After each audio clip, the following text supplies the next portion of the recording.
Assalamualaikum dan salam Sarawak Maju Makmur. Bersama saya, Hafizah Munirah Mahrab. Fokus berita.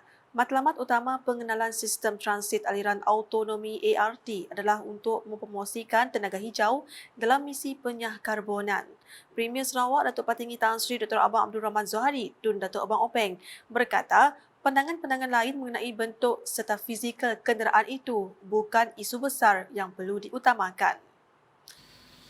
The first response from the public, oh, this one is just like a bus.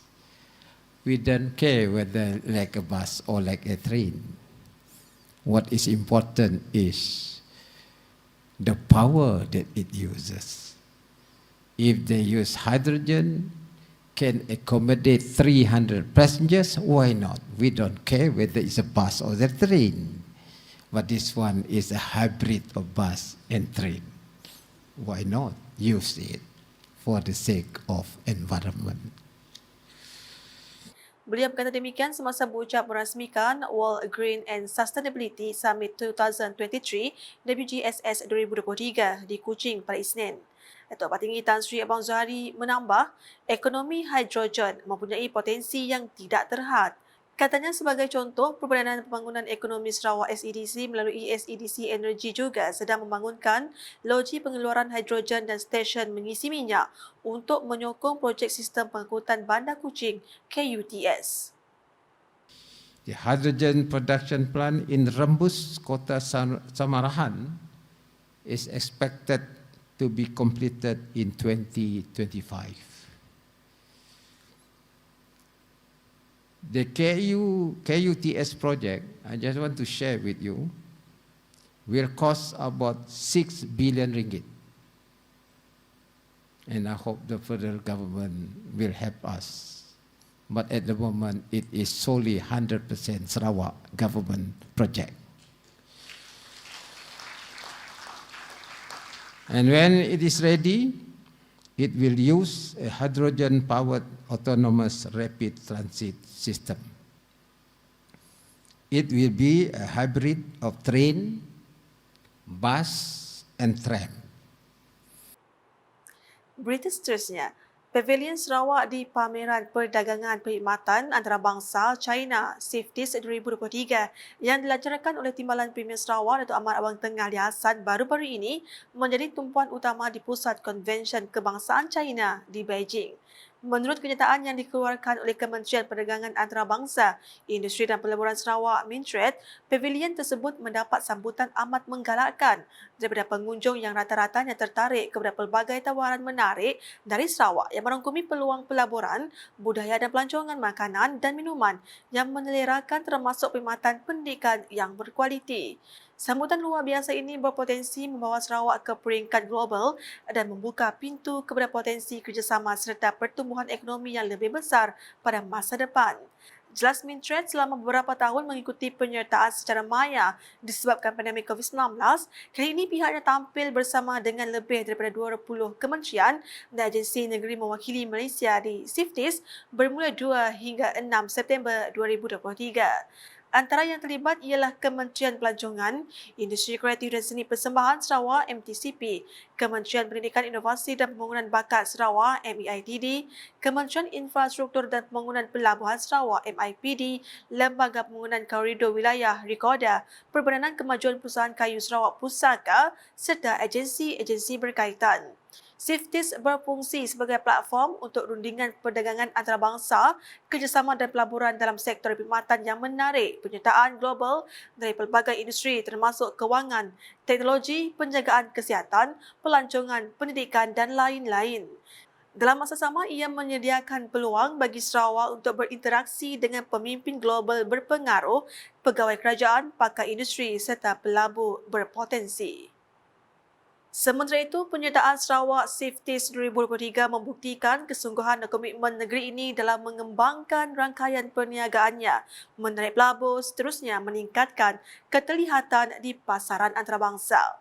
Menteri Pelancongan Industri Kreatif dan Seni Persembahan Sarawak Datuk Seri Abdul Karim Rahman Hamzah berkata, pencapaian menyertai acara sebesar ini diyakini membawa faedah jangka panjang kepada pertumbuhan ekonomi Sarawak dan mengukuhkan kedudukannya sebagai destinasi pelancongan utama.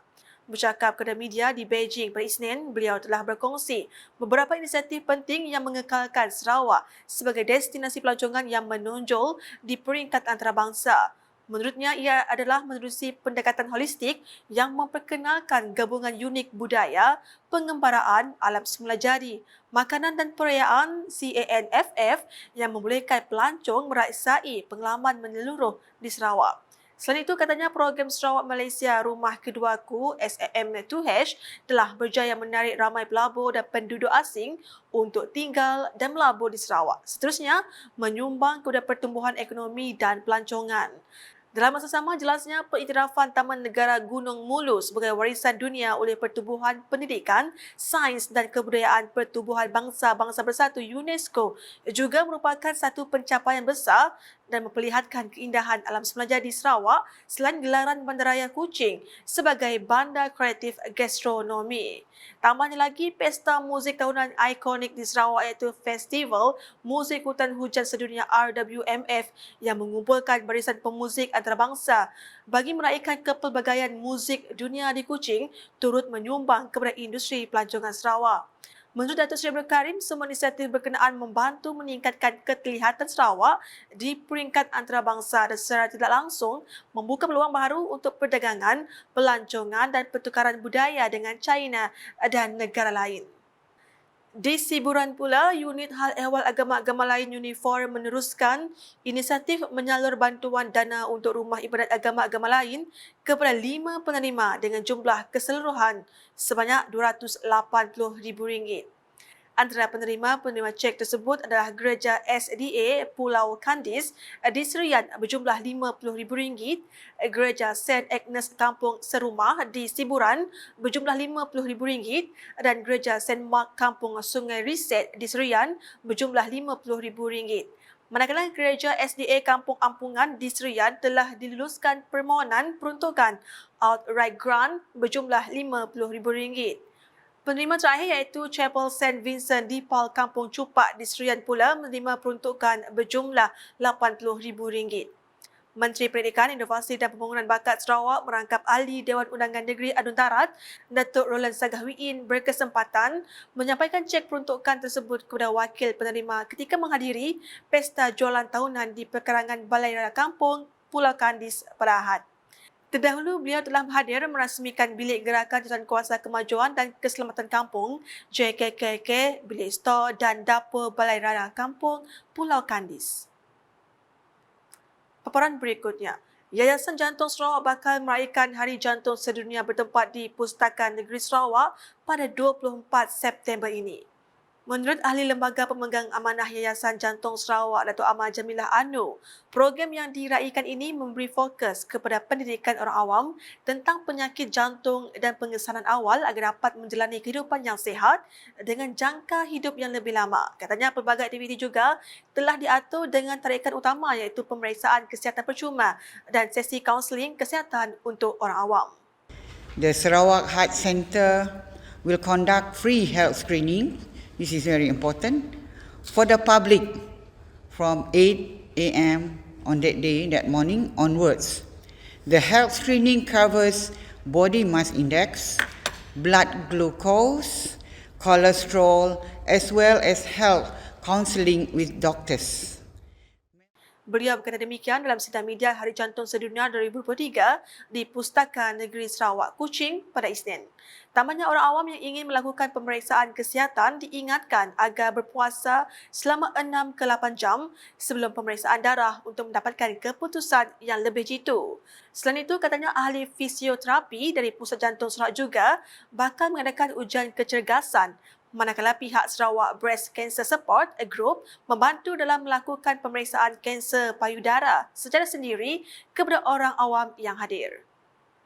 Dalam perkembangan lain, Datuk Amar Jamilah Anu berkata hospital Sibu memerlukan dana untuk mendapatkan mesin pengimajan resonans magnetik MRI berharga RM2.6 juta bagi pesakit jantung di situ. Jelasnya pihak Yayasan Jantung Sarawak telah mengambil inisiatif dan berjaya mendapat dana sebanyak 1.74 juta ringgit hasil sumbangan dari pelbagai pihak. Justru beliau berharap sumbangan untuk baki sebanyak RM860,000 dapat diperoleh agar dapat membantu pesakit-pesakit jantung melakukan pemeriksaan kesihatan melalui mesin tersebut di Hospital Sibu. Because once you put this MRI treatment for Sibu, those people from Dalat, from Bintulu, they can make use of the machine.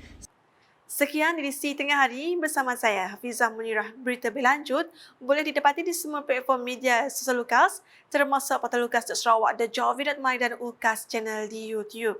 Sebelum mengakhiri buletin edisi Tengah Hari ini, saksikan serotan perasmian World Green and Sustainability Summit 2023 WGSS 2023 yang disempurnakan oleh Premier Sarawak di Kuching pada Isnin. #saluran informasi rakyat. Salam Lukas.